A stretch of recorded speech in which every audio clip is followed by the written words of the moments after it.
Olha o riso aí, ó. O riso, rapaz, o responsável pelo atraso. É a culpa dele. Responsável pelo atraso hoje da... E aí, Riso? Tudo bom? Desculpa, viu? Desculpa. Não, tranquilo. Valeu, gente. Vamos lá, são 9h19. Vamos ao Brado Entrevista. Brado Entrevista. Brado Entrevista. Brado Entrevista, a gente conversa agora com o pré-candidato a presidente da República pelo Partido Missão, o Renan Santos, que está aqui pela primeira vez no estúdio da Brado. Ô, Renan, tudo certo, velho? Olá, Timóteo. Que honra estar aqui com vocês. Honra nossa, velho. Honra minha. Tudo bem? Tudo maravilhoso, quer dizer, maravilhoso, sim. Maravilhoso. Não diria, mas tudo muito bom. Você tava lá no Boca. Tava, foi legal a entrevista. E rolou até um climão, né? Eu fui saber depois que era um climão. Porque Já mandaram aqui pra mim. que eu cruzei com o João Roma, eu não vi. Ai, meu Deus. Aí eu não vi. Aí eu tava... Todo mundo fala, o Renan fica autistando, né? Eu tava lá, mexendo no celular, olhando. Aí aparentemente ele cumprimentou, eu não vi. Ele tava assim, com a mão. E eu... Aí, Renan... oi. Cumprimentei. Também não vou ser, assim, todo efusivo. Né? Claro, né? Por razões óbvias, né? óbvio. Master razões. Não. Mas, dito isso, né? Também, né? Só sair fora. Mas ele ficou lá parado olhando, então vai virar meme isso aí. Mas o Roma dizem que ele é autista mesmo. É um Não nível é. É? É, de verdade. Falam que ele tem o nível 4, 5 dias. Eu não sei como é que fala esse negócio aí. Nossa, mas aí é severo. Mas eu já conversei A com gente- ele dele de tipo, ele ir pra outro mundo. A gente já Você teve tá a oportunidade de falando com ele. entrevistar ele aqui. A várias postura vezes. dele é bastante, assim, ele fica... Mas se ele é você- muito gentil, como político É. tradicional. É do centrão, Sim, né? Ele sim. não é Sim. brabo, não. Não, ele tava lá, oi, Renan, oi. Oi. E aí foi cada um pro lado. Você fala master, ele sai fora. Ele teve um hiperfoco em Banco Master. Esse caso, meu querido. São 9h21, a gente tá aqui com o Renan. Renan, eu vi que você escreveu lá no seu ex que Salvador é uma cidade triste, a Bahia está triste, do seu ponto de vista. O que você acha, velho? Rodando aqui, olha só, eu morei aqui em 2008, em Stella Maris. Não é que, era um lugar feliz. Você morou em Salvador? Já morei em Salvador. Em Stella? Em Stella Você Maris. pegava onda lá? Não é nem isso, é que assim, era fácil pra eu pegar a van pra ir pra Simões Filho. E aí eu trabalhava em Simões Filho, eu ajudei a implementar uma fábrica que trabalhava com iluminação lá em Simões. Bons tempos não, tempos muito malucos, assim, Simões Filho era faroeste. Você andava pelas ruas de Simões Filho, você via cadáver no chão, e aí você voltava assim, tiraram ele faz meia hora. Tá. Era muito violento, Simões era uma cidade muito violenta. Agora Stella era muito bonito, Stella era uma praia meio selvagem zona, era legal. O que eu acho, né? Salvador é uma cidade que venderam para o pessoal daqui uma ilusão de que eles têm que estar permanentemente felizes, né? Você tem sempre o Olodum chegou. E é aquela coisa assim, só que quando você está rindo o tempo todo, em geral é desespero. E é uma cidade que está muito violenta, as pessoas estão indo embora, tá altamente favelizada, e você vai nas favelas, é placa de propaganda de político, como se, fizemos um negócio incrível aqui, tem agora uma escadaria colorida. Tá, assim, a vida continua muito ruim, são mais de 15 facções em disputa, as pessoas estão carrancudas, então o que eu senti não é a energia da propaganda, eu vi uma cidade que é triste. E é isso que eu tô sentindo da Bahia em geral, é um cansaço geral. Não todas as pessoas estão indo embora daqui, né? Acho que é muito sintomático. E eu acho que a propaganda oficial que o governo brasileiro, como um todo, gera sobre a Bahia é a ideia de um lugar permanentemente feliz, e isso faz com que as pessoas se iludam e não encarem os próprios problemas. E acho que esse é o grande problema da Bahia. Não olhar assim, olha, viver na Bahia é muito ruim. Vocês estão vendendo uma felicidade que não está existindo no mundo concreto. O cara pode até aparecer lá no Pelourinho, aí faz um negócio cenográfico pra gringo, mas ele vai voltar para um bairro muito ruim, vai ter que tomar cuidado com o crime organizado. Se o cara é um prestador de serviço, ele pode morrer na mão do crime organizado. Então, é uma vida dura e difícil que tem aqui. Ô Renan, você, falando agora, eu tenho comentado os assuntos nacionais, Banco Master, Flávio Bolsonaro, Daniel Vorcaro. Eu estava há pouco aqui conversando com ele, que é do MBL, comentarista, o Lucas Bastos. Eu perguntei o que ele acha, e para você agora como pré-candidato a presidente, melhor Flávio candidato ou o Flávio abandonando a candidatura, pensando na sua pré-candidatura? Se eu pensar exclusivamente em mim, é melhor Flávio pré-candidato. Eu já tive muitas discussões com o nosso time.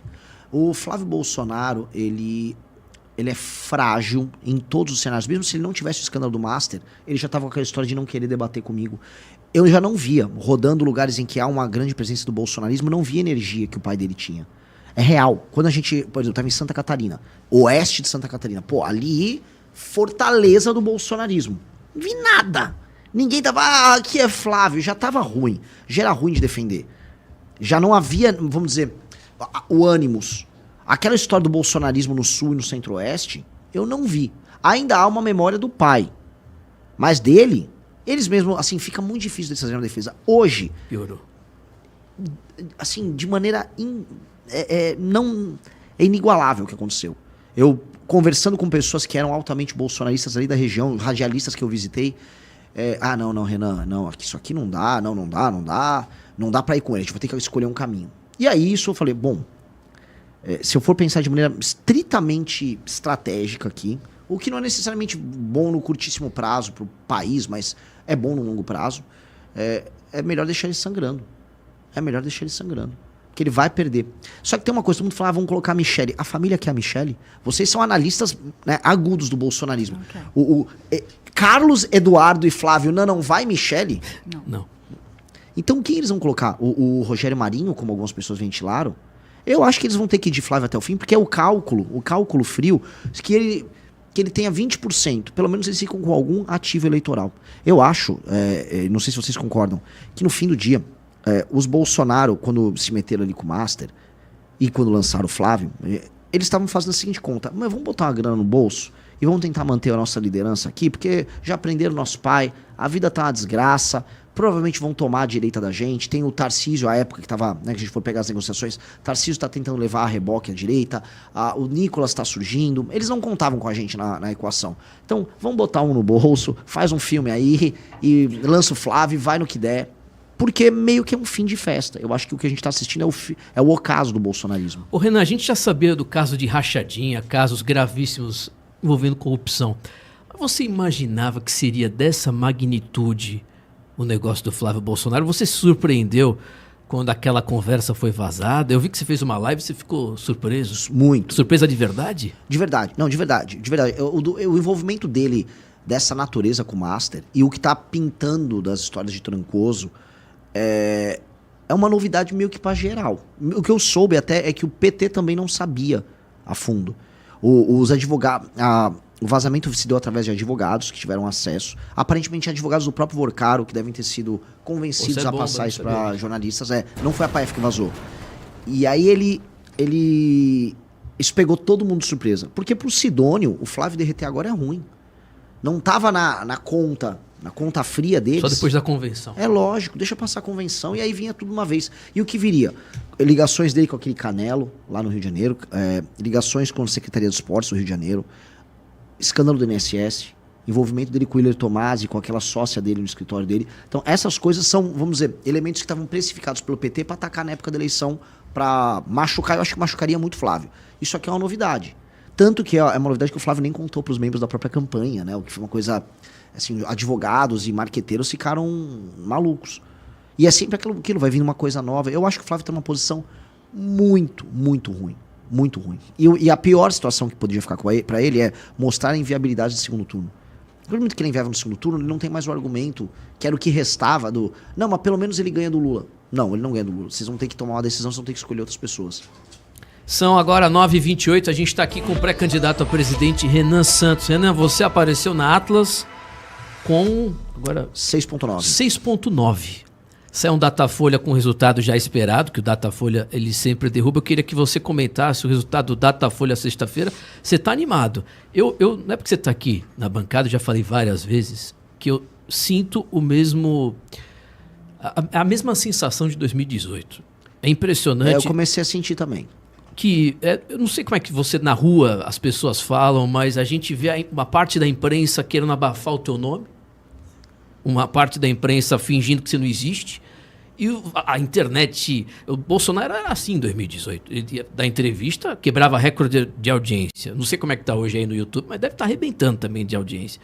E o Bolsonaro era assim, crescia e a imprensa fazia de tudo para abafar o nome dele. E você, eu tô vendo a mesma coisa. Você vai nos lugares, dá entrevista, arrebenta a audiência, todo mundo pergunta e os caras da imprensa tradicional, a mando do Centrão, dizem, segura o nome dele, segura. Eu vi você falando da CNN, que absurdo, né, rapaz? Lá do Menin, lá eu vi você comentando isso no carro. O cara tava abafando a leitura do seu nome na reportagem das pesquisas, lá na CNN. Olha a loucura. Mas o que você está sentindo? Você está animado? Porque eu tô achando que você, de verdade, tá um fenômeno. Eu também acho. Eu sou muito... A palavra não é humilde, porque eu não gosto dessa coisa. Eu sou humilde. Eu sou humilde. Vou comer um frango com farofa. Isso. Exato. Não é muito a minha pegada, mas eu tendo a achar ridículo toda vez que eu fico me considerando maior do que eu realmente sou. Mas eu comecei a ver coisas que eu não achei... Pô, isso tá normal, isso tá saindo do ponto.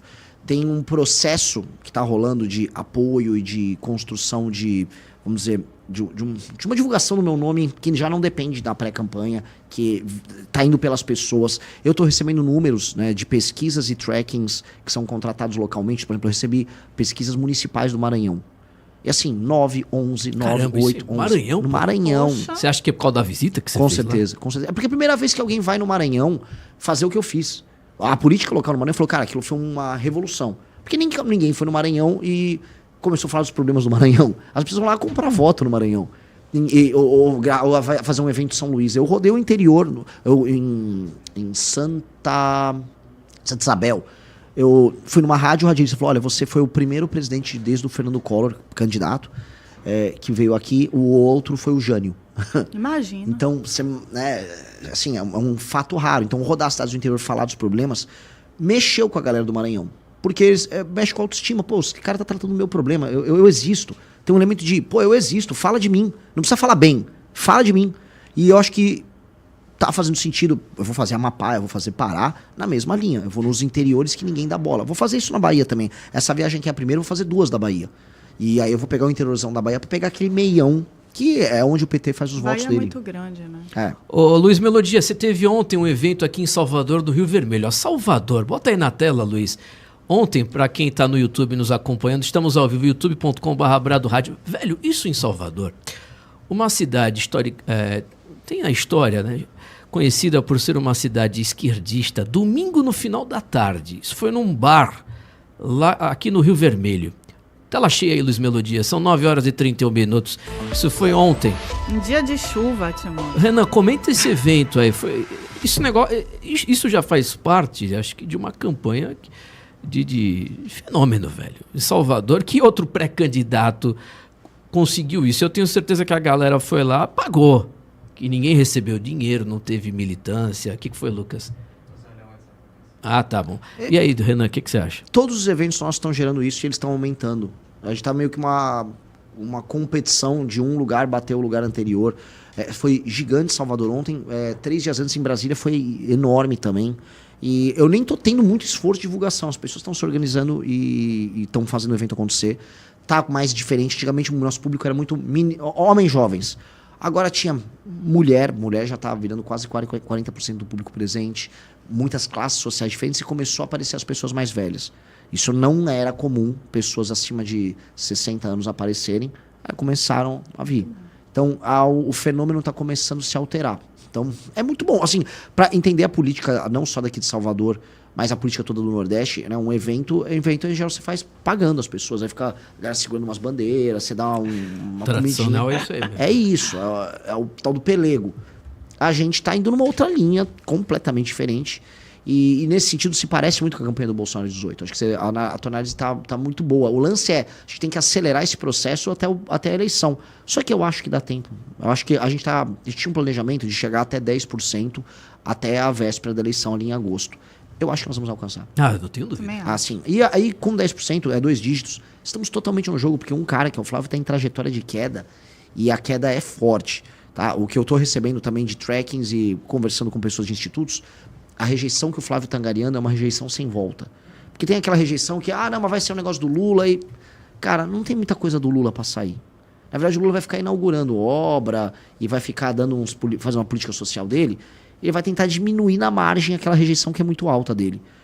Agora, do Flávio tem um estoque ainda de coisas. E quem já saiu do Flávio falou, eu não volto. isso é muito ruim. Então, nós vamos buscar esse eleitor. E a gente está competindo na busca desse eleitor de maneira muito clara, com o Zema e com o Caiado, que tem medo de falar dos problemas do Flávio, que tem medo de colocar o dedo na ferida. São dois, vamos dizer, reservas. Porque a pior coisa não é que você é uma alternativa, você é um banco de reservas. É aquele jogador que tá lá com a camisa 33 lá no banco, aguardando o camisa 8 dele, o camisa 9 sair. Pô, isso é feio. Eles não vão falar do problema. Até porque, assim, tá pintando agora envolvimentos muito similares com o que houve aqui do Credit Sexta, do Zema e do próprio Caiado. Tem uma história também no estado de Goiás. Quase todos os governadores entraram nessa malandragem. O único cara que não tá pré-candidato a presidente, que não tá envolvido diretamente nesse negócio é você, né? Sou eu. E poderia citar algum nanico que não conta, né? Tipo, a Samara saiu, né? Da UP. Não, o Aldo não acho que ele tenha relação com o escândalo, mas o Aldo, no máximo, viajou lá no jatinho lá com o Toffoli com o... Sim. Com o ligação indireta. Eu não acho que o Aldo tinha nada a ver com isso, mas... o Aldo, pô, é o único cara que topa aí nas sabatinas que eu vou. Eu tive uma sabatina no Canal Livre, lá na Band. Aí, beleza, era pro Zema aí, não foi.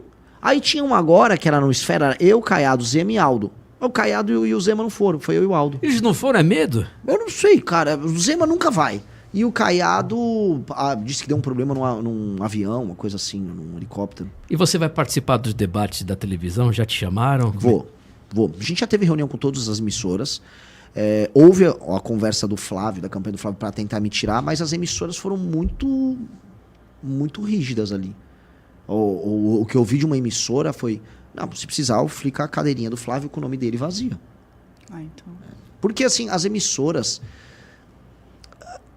Há o tal do sonho da terceira via, né? Assim, as emissoras, elas estavam... Muitas já tinham ido pro campo petista e durante o governo Bolsonaro, algumas estavam bolsonarizadas, sendo bem sincero.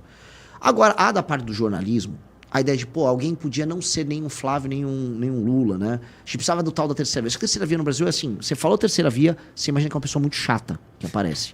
É um negócio morto. Lá vem a Simone Tebet falar de democracia. Pelo amor de Deus. Não aguento mais. É sempre isso. Olha, a gente tem que ser muito ponderado. E não é. A gente tem que ser muito radical no enfrentamento aos problemas do Brasil, que eles são bizarros. E a resposta...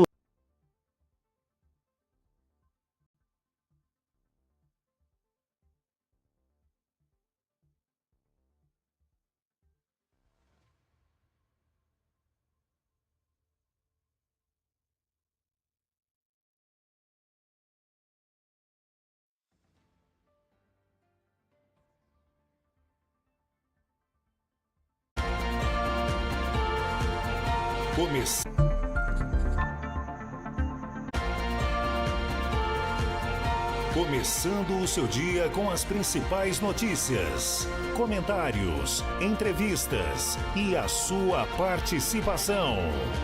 A partir de agora, no Brado Jornal. Acho que são 9h37, tá normal agora? Alguma sabotagem, parece que...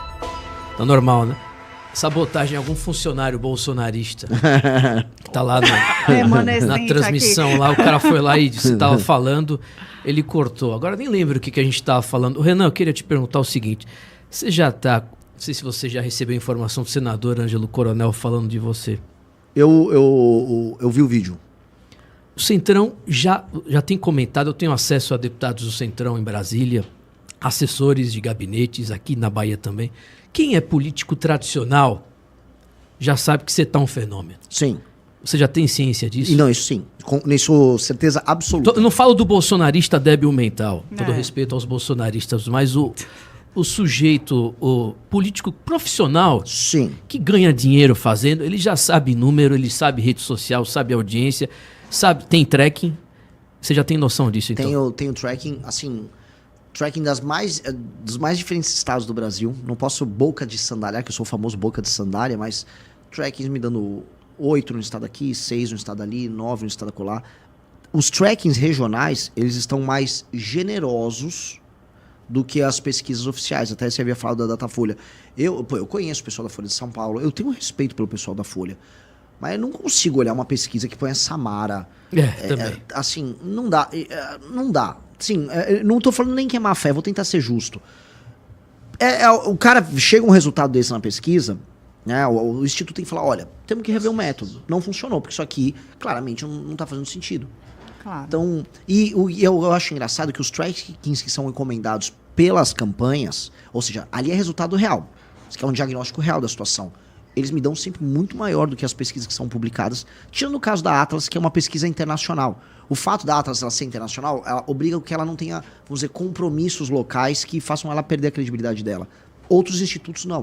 Né? Então, quando eu pego a Atlas e quando eu pego os trackings, aí eu vejo outra coisa. Outra coisa, os trackings, mesmo dos institutos grandes para as campanhas, são diferentes também dos resultados. Então, os políticos têm acesso e eles sabem uma coisa. Uma coisa é a intenção de voto. Outra coisa é a intensidade da intenção de voto. Uma pessoa que está dando hoje a intenção de voto na nossa pré-candidatura é uma pessoa que está com uma intensidade muito grande, então ele é um multiplicador. Então o político do Centrão percebe, tem aquele cheiro de pólvora de uma coisa que vai explodir em algum momento. Porque ele está vendo que a intensidade das pessoas que estão falando a meu respeito é muito maior do que a dos demais. Real, vou colocar um ponto. Minha pré-campanha é muito mais intensa do que a campanha do Flávio, mas incomparavelmente mais intensa. As pessoas estão fazendo pré-campanha. Teve um evento de filiação do partido no fim de semana, foram milhares de carros adesivados, sem participação minha. Eu nem participei, eu estava num evento. Tá acontecendo. E isso é sintomático de uma campanha viva. Já, assim, o Kim tá recebendo ligações e abrindo conversas lá no Congresso que ele nem sequer imaginava. Nem sequer imaginava. Ele falou, Renan... Com pessoas que nunca ligaram pra ele não e não ligariam numa situação... Normal. E de regiões das mais assim, tem um deputado do Espírito Santo e outro de Alagoas que quer conversar com o Renan. E, o pessoal lá do Paraná te mandou mensagem que... Não, você precisa conversar com eles. Tem muitas alianças regionais e candidatos a Senado que eles estão olhando assim, o Renan tá crescendo muito aqui no estado e eu já não vou ter apoio de nenhum dos dois principais. Vou pegar essa turma aí pra conversar. Então, os caras estão tentando abrir determinadas conversas com a gente, já entendendo isso como alternativa. Eu acho que isso a gente pode ver daqui umas... Vou botar aqui nos próximos 30 dias, já partidos virem falar em querer fazer vice. A gente vai começar a ver isso porque é da natureza do processo. O político é muito esperto. São 9h41. Perguntas, Vanessa Moreira, pré-candidato Renan Santos. Renan, muito bom ter você aqui com a gente na Brado. Eu quero trazer um assunto aqui que é até um assunto que está com bastante polêmica recentemente, que é o assunto do homeschooling. Né? Eu sou uma pessoa que tenho contato com muitas famílias educadoras, pode não parecer, mas a Bahia também tem aí uma alta cultura e são famílias que eu nunca vi os filhos serem menos cultos do que os meus, que estudam no ensino regular. Isso foi, inclusive, uma promessa na época do Bolsonaro, então ele conseguiu angariar essas pessoas que têm muitos filhos, famílias numerosas de 8, 7, 4 filhos, enfim, muitos filhos, e que educam seus filhos em casa com maestria. Crianças que leem mais de 30 livros por ano, enfim. Eu queria saber se existe algum plano de governo seu, você já pensou na regularização dessa situação? A gente está vendo muita gente sendo perseguida de maneira selvagem até pelo sistema judiciário, e eu queria saber qual que é o seu olhar para esse público. Eu até tive um vídeo recente sobre isso, sobre aquele caso de... Acho que é Lins, a cidade? Jales. Um caso bizarro. Horrível aquilo. E eu fui ter acesso com o pessoal lá da cidade sobre o juiz, né? O juiz era um ativista de causa LGBT, bem daqueles exagerados na época da faculdade. E é muito louco porque o que você percebe é o cara vê uma iniciativa que envolve um sistema de valores muito diferente do dele e a reação dele é afrontar. É uma coisa... É um despacho completamente sem sentido que busca ser ele próprio uma afronta. E eu nunca entendia por que isso afrontava tanto eles, por que isso incomodava tanto. Mas esse é um tema que para a esquerda, estranhamente, porque eu digo assim, ele não é um tema que vai alterar a dinâmica em que o Estado precisa ter, vamos dizer, um ensino em escala, um serviço de, vamos dizer, de educação funcional, ou o setor privado. Não, ele é uma opção que famílias têm quando elas querem elas próprias prover o ensino para seus filhos. Na maior parte dos casos, as crianças olhando do homeschooling, na verdade, têm desempenhos bem acima da média. Muito acima da média. Assim, é incomparável. Os Estados Unidos, toda a literatura a respeito mostra isso. Então, Por que a preocupação, se eles gostam de falar de políticas públicas baseadas em evidências? As evidências estão ali, funciona. O despacho do juiz foi um despacho bem naquela linha, olha, mas ela não está tendo acesso a elementos da cultura popular brasileira. É tão caricato, né, citar o funk como elemento da cultura popular brasileira. Parece que o cara quer tipo um vilão de filme, sabe? O cara, tipo, é sério que o cara fez isso? Ele se transformou num meme no despacho. Então, foi tudo muito ruim. E isso gerou, vamos dizer, uma discussão boa dentro da nossa própria base, porque a gente sempre foi favorável ao homeschooling, mas nunca foi uma pauta central. Aí alguém falou assim, Renan, você já falou várias vezes, eu tive um quase homeschooling, porque eu tinha uma família de classe média, minha mãe pôde se dedicar, eu ia para a escola normal, mas eu voltava da escola, minha mãe ficava tomando, vai lá, né? Isso faz uma baita de uma diferença, né? Assim, a presença materna, por exemplo, quando a criança está aprendendo nos primeiros anos, ajuda até a criar a cultura de estudos, que é uma coisa que falta muito para as famílias mais humildes. Agora, quem pode ter, tem que ter o direito, então a gente vai com certeza defender, com certeza vai andar com essa agenda. Isso é fato dado. E não é nem pela lacração, porque tem muita gente que fala, vou andar porque vai irritar a esquerda. Não. Cara, é bom, é funcional. E hoje, a gente tem que pensar no ponto futuro. Hoje, com inteligência artificial, hoje com todas as metodologias e toda a técnica envolvida, o homeschooling pode ganhar escala. Claro. Que é uma coisa que a gente não imaginava. A família poder cuidar. Aí já falaram, mas a criança não vai socializar. Ela tem outros meios de socializar. E a pergunta é, hoje numa escola pública, a socialização, ela está se dando em termos positivos para a criança? É uma pergunta que eu estou jogando. Não parece ser o caso.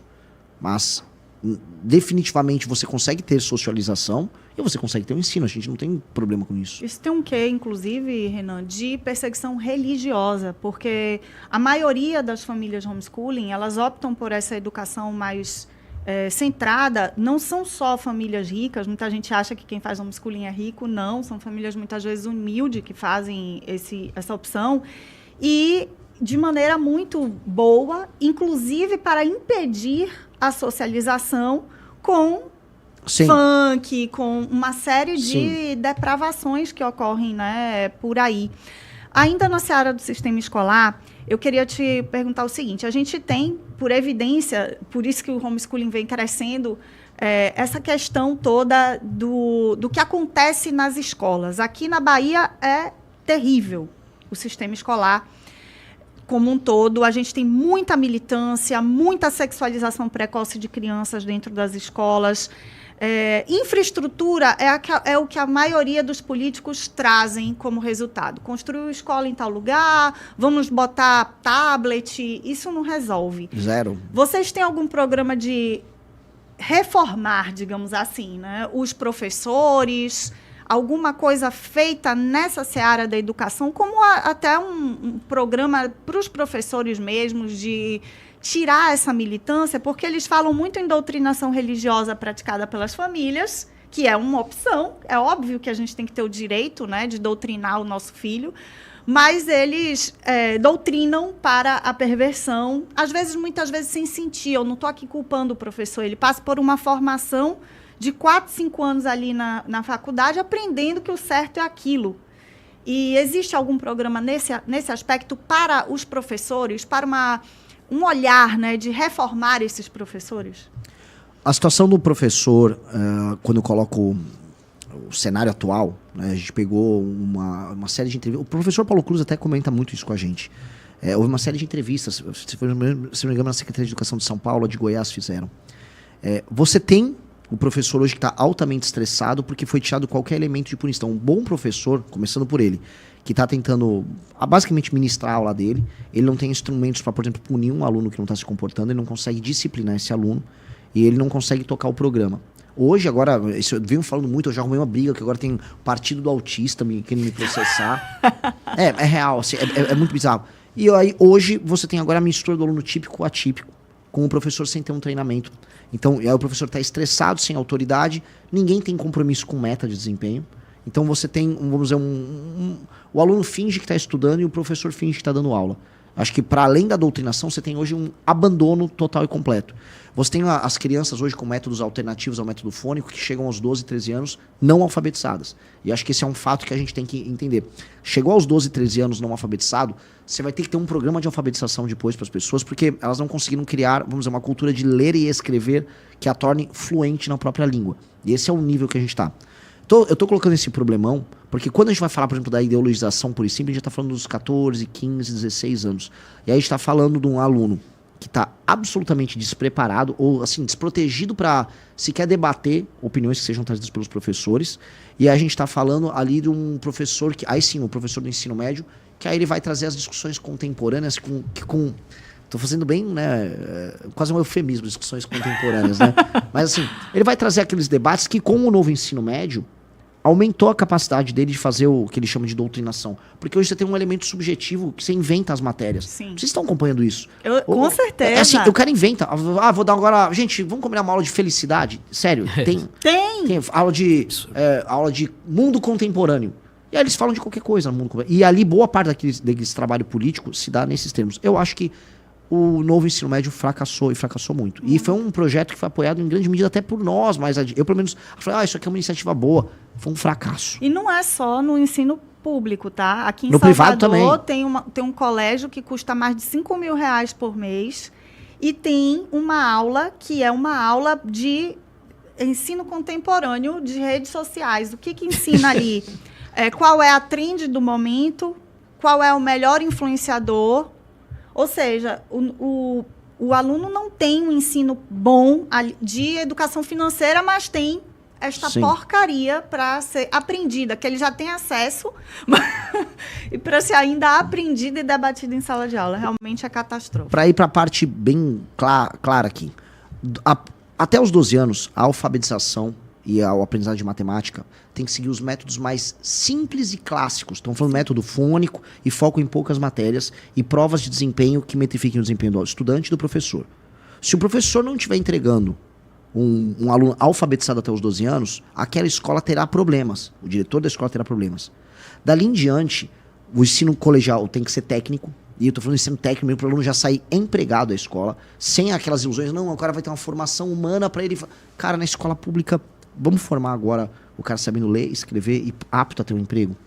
E aí, o professor que vai querer ter o estímulo para fazer aquela doutrinação, ele vai estar trocando, bater a meta dele por fazer a doutrinação. Eu não sei como proibir certos elementos de doutrinação, porque vou ter que gravar, começa a entrar numa discussão bizantina. Mas se eu punir o professor pelo baixo desempenho do aluno, ele vai ter que gastar o tempo dele cumprindo as matérias dele. E eu acho que o caminho tem que ser nessa direção. 9h51. Renan, desarmamento civil. Você como pré-candidato, o que você pensa sobre desarmamento civil para a sociedade? Sou contra as políticas de desarmamento. Eu lembro que, inclusive, quando veio o referendo em 2004, 2005, né? 2005 referendo. Isso, eu estava na faculdade, teve muito debate que aconteceu na faculdade à época, e foi ali que eu tomei, né, ciência, porque era um debate que não havia, eu era muito novo ali.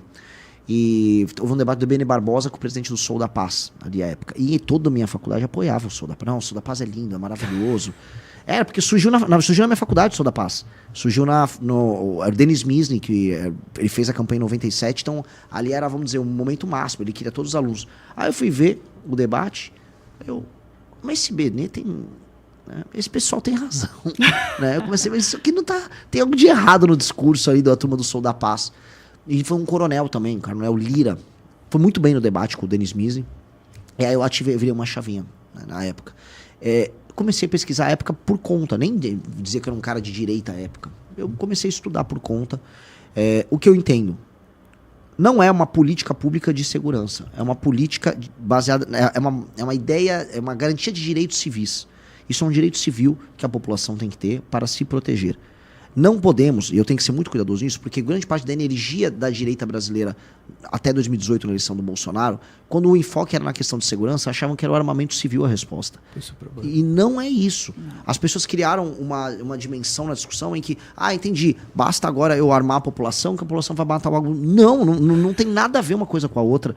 E infelizmente a gente foi parar nessas discussões a ponto do próprio governo Bolsonaro não ter chegado ao poder com um projeto de enfrentamento ao crime. Aumento de leis que criem um direito de exceção para os membros das facções. Tudo isso que a gente está discutindo hoje não foi discutido à época, porque a discussão era armamento civil. Tanto que a primeira coisa que o Bolsonaro fez, o primeiro decreto, foi o decreto das armas ali dele, que nunca virou um PL. Ficou só no decreto. O meu já está eu vou aumentar ainda mais as penas e botar alguns lugares em estado de defesa. Por quê? Destruir o crime, e ainda mais destruir o crime organizado, é uma política pública. Isso é diferente de uma garantia de direito. Garantia de direito e política pública não são a mesma coisa. Eu trato o armamento civil como direito. E nós temos que fazer isso através de PL. Eu posso agora, eu ganhei a eleição, derrubo o decreto do Lula. Na hora. Mas não adianta nada, porque se eu não me reeleger, não eleger o Kim, cai tudo. Então eu tenho que botar um PL no Congresso para passar. Sim. E tem que meter o PL lá no Congresso para passar uma legislação razoável e reinstituir às pessoas o direito a algo básico. E eu não creio que será problemático passar isso no Congresso Nacional. Não acho que é um problema. O que não houve, assim, para ser bem sincero, foi vontade política do presidente Bolsonaro, porque ele entendia que era legal manter as pessoas, todo aquele movimento ligado à vontade dele, do tipo, se eu perder, vocês vão perder o decreto. Exatamente, é isso mesmo. É isso. É isso, mas era tipo, tem que ficar vinculado a ele de maneira personalíssima. Eu acho isso muito ruim. Você acha que passaria isso? Eu acho. Eu nunca vi grande... Aliás, toda a matéria penal que passou ultimamente no governo Lula mostra que Centrão e direita juntos, com às vezes participação no voto do PT. O projeto do Kim passou no Senado com o voto do PT também. Denotam que assim, a classe política percebeu que não dá pra ficar votando em agenda pró-bandido. E a gente tá falando de um projeto que é maioria simples, não é PEC. Sabe, se obter maioria simples, usando uma bancada mais à direita e parte do Centrão, não me parece ser tão dramático. Tanto que assim, no governo do Bolsonaro não era dramático passar isso. Pô, me dá até raiva, desculpa. Você falando isso, o tempo que a gente perdeu, né? Com certeza. É lamentável. É lamentável, porque assim, nem era uma... Porque assim, você sabe, assim, um presidente entrou, todo mundo sabia que essa era parte da agenda fundamental do Bolsonaro. Dele. Então, a arminha, né? Então assim, algumas coisas o Congresso vai ter que dar de lambuja. Uma delas era essa. Aí ele deu um decreto e não falou mais do assunto.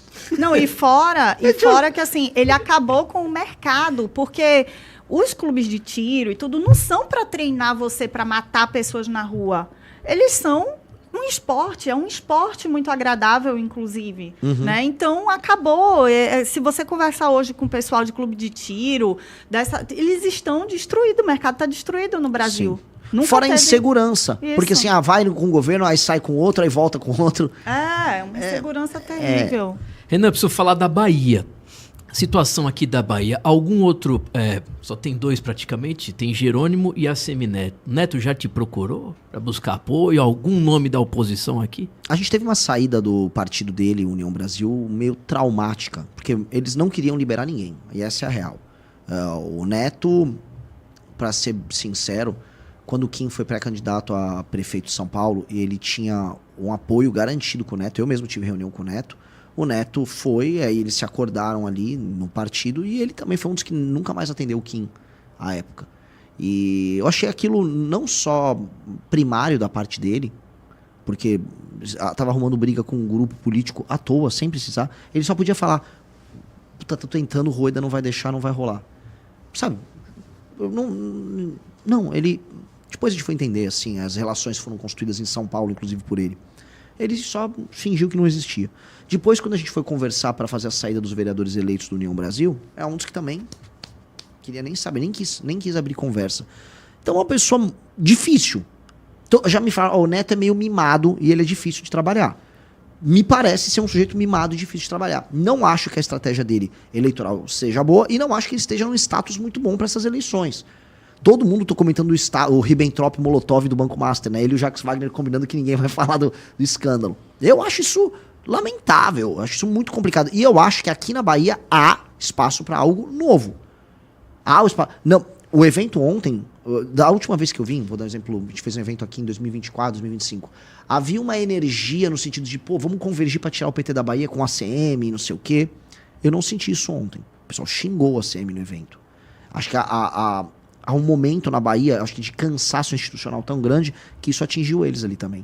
Então a Missão vai continuar com palanque neutro aqui? Vai apoiar algum pré-candidato? O ideal é a gente arrumar uma pré-candidatura. Todas as minhas viagens eu arrumo uma pré-candidatura. Todas as minhas viagens, assim, me ajudem aqui, quem está nos ouvindo, a arrumar uma pré-candidatura de alguém que já esteja afiliado, que eu gostaria de lançar. Sabe por quê? No fim do dia, todos os lugares que eu lancei pré-candidato, eles começaram a aparecer nas pesquisas com 1, 2, 3, 4%. E alguns lugares, eu peguei o André Luiz, o Maranhão, o André nem tinha rede social direito. Só de aparecer na cartela Missão, o cara já vai para 2 na pesquisa. Então isso começa a pautar o debate, ele começa a ter acesso à imprensa, e aí a gente começa a pautar até os demais candidatos. Vai que uma pré-candidatura nossa aqui na Bahia, se der tempo, começa a obrigar o próprio Neto a adotar uma postura de enfrentamento ao PT. Eles querem fazer com o PT uma coisa que não existe com o PT, que é como se fosse uma espécie de saída acordada. Do tipo, vamos jogar aqui com luvas de pelica, e aí se eu ganhar, clássica, eu faço uma transição. Não existe isso. Não existe isso com eles.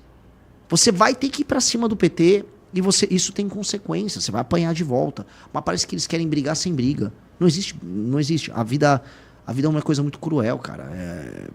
Ainda mais com um elemento. Assim, o PT é um grupo de sobreviventes.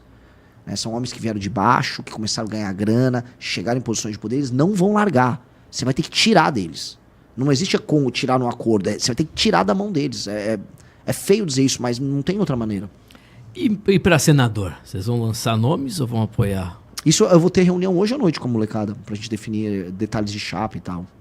Você tem noção, Renan, que você hoje, no momento agora, a janela do momento, você é maior que o MBL, é muito maior. Você deu um boom, cara. E eu não tinha noção, não conhecia você, velho.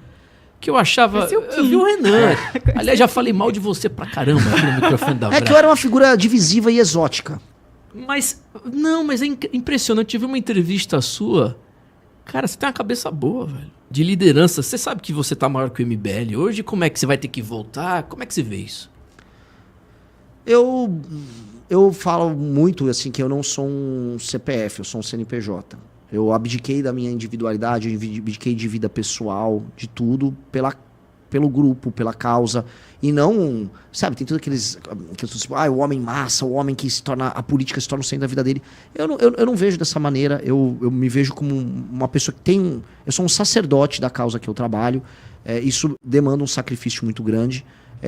O grupo que eu trabalho não é um grupo que tem uma visão escatológica de fim de mundo, sabe? Tipo, não, nós vamos salvar. Não. Eu tenho uma ambição de tornar o Brasil um país sério, muito sério. E eu acho que isso é suficientemente bom para permitir que eu construa de maneira clara um projeto sólido. E eu acredito muito nas pessoas, então eu sempre me dediquei ao grupo, eu sempre coloquei o grupo à frente. Eu acho que foi isso, a construir o partido, a missão, as pessoas começaram a entender, nossa, o Renan me pareceu uma boa liderança. Né? O cara conseguiu... Porque foi vamos dizer, cada um tem sua grande vitória. O Kim, no Congresso Nacional, com as aprovações dele, e o trabalho que ele teve no impeachment, de ter sido o rosto do nosso impeachment, ficou muito claro, esse aqui foi a grande vitória do Kim. A vitória pessoal. As minhas vitórias pessoais nunca apareceram muito, porque eram coisas mais de bastidor. Agora, com o partido, acho que as pessoas falam, não, o Renan se provou no campo de batalha, acho que esse é o ponto. Aí o próprio MBL como um todo, não, o Renan tem que ser o pré-candidato. Aí eu falei, beleza, serei. A única coisa que eu falei pra galera, vou fazer do meu jeito. E o meu jeito é basicamente o que vocês estão acompanhando.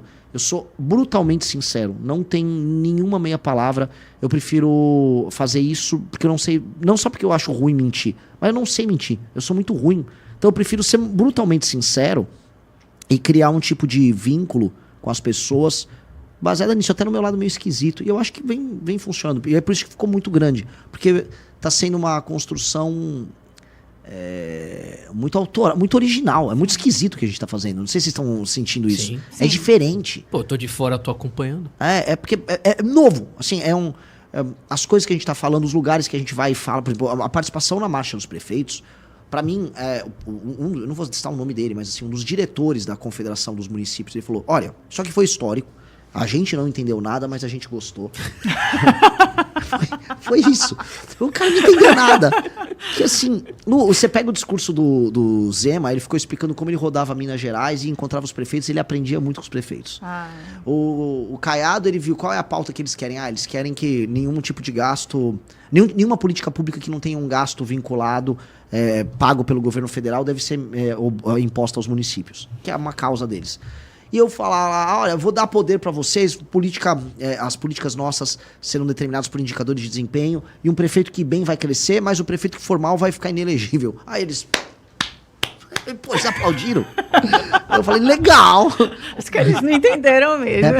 Não, é que eu acho, sinceramente, que eles gostaram da brincadeira. Eles gostaram, do fato de ser brutalmente honesto e de falar o problema, apresentar uma solução, falar que a solução não é fácil e que se eles derem certo, eles vão ganhar muito, e se eles derem errado, eles vão perder muito.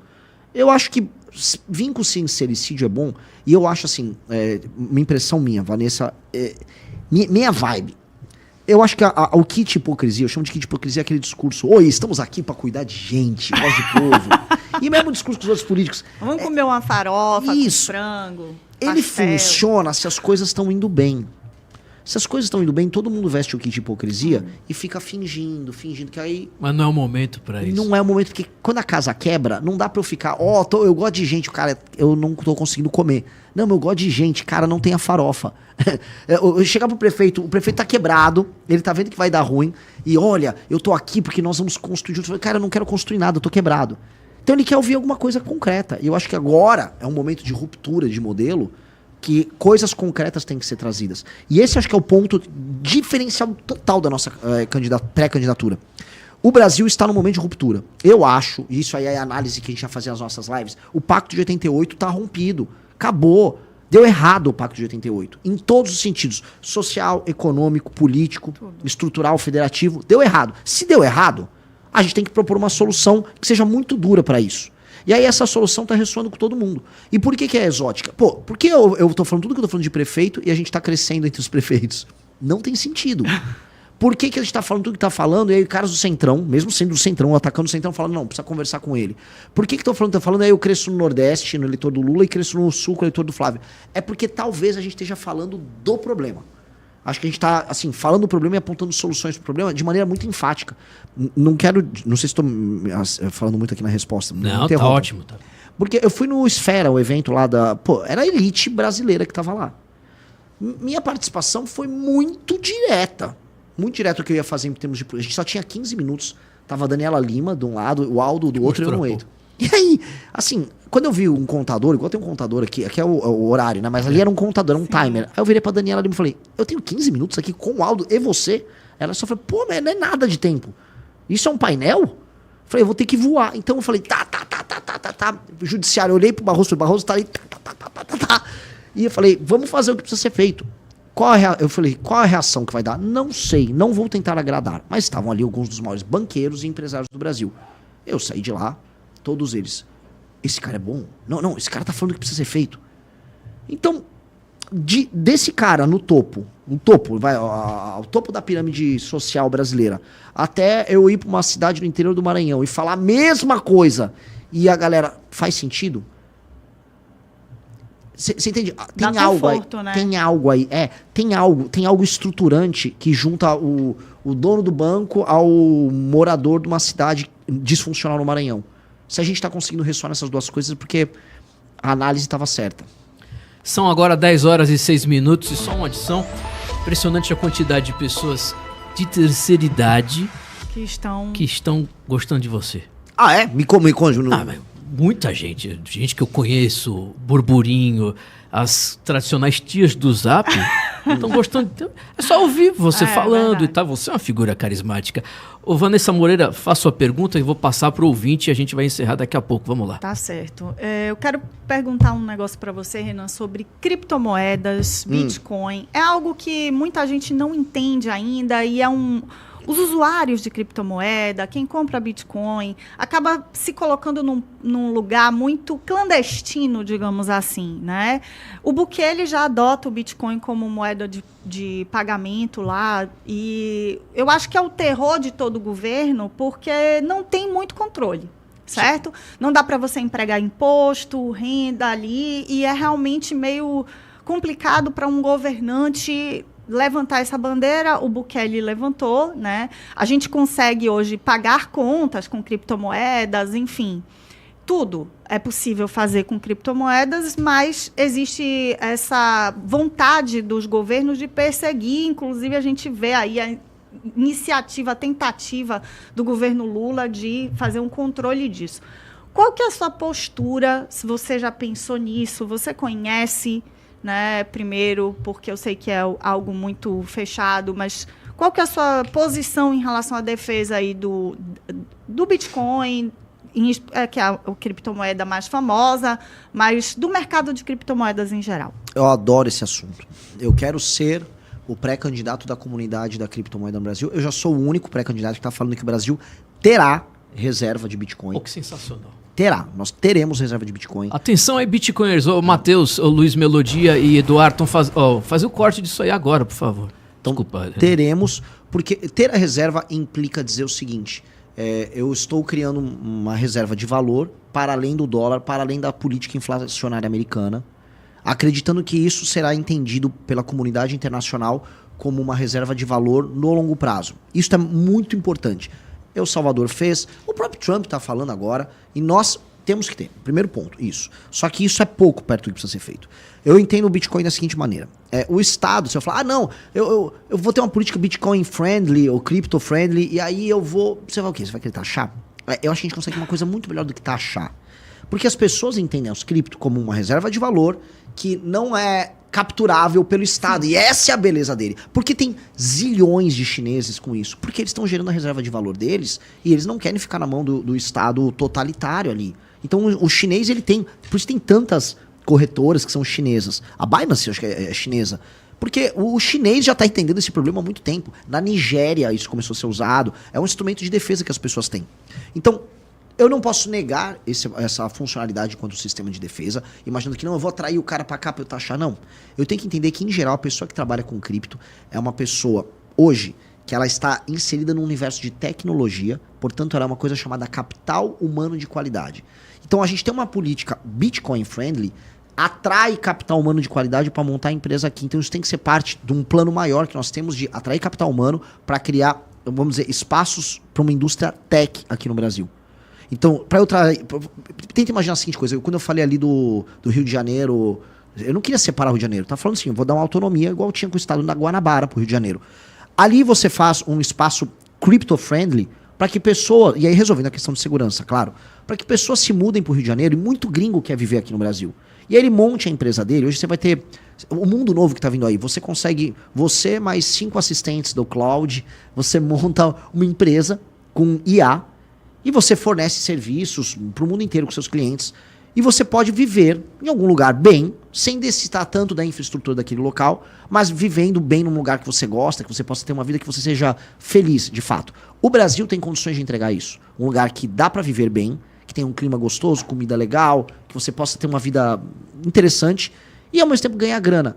O ser Bitcoin friendly atrai essas pessoas. Isso é uma das políticas, isso faz parte do escopo geral de uma política pró-tech, pró-capital humano de qualidade que eu preciso migrar pra cá, e não só de brasileiro. Eu quero alemão, eu quero chinês, eu quero taiwanês, quero japa, quero russo, quero trazer esses caras pra cá. Porque a gente tá com hoje déficit de capital humano de qualidade. Não existe a gente investir em terra rara, investir em tecnologia no Brasil, com o capital humano que nós temos morando aqui, porque nós não formamos mais e boa parte da galera boa foi embora. Então a gente tem que repatriar e trazer gringo. Fato. E 2, blockchain no setor público. A gente tá falando aqui, por exemplo, tem rastreabilidade com blockchain para emenda. Eu fui desafiado agora, recentemente, por um cara que ajudou a implementar, um cara muito legal, trabalhou no governo federal na implementação, não foi do Pix.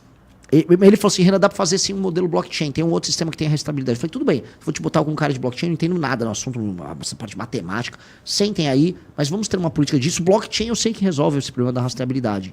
Então, um governo que seja amigo das cripto, eu acho que ele tem que olhar de maneira holística. Eu adoro, não sou especialista no tema, tal, mas eu gosto, e eu acho que tudo que eu falei aqui não apenas é razoável, como já vem sendo feito em outros lugares com sucesso. Maravilhoso. Perfeito. São 10 horas e 12 minutos. Bota a pergunta do Pedro Urso aí, por favor.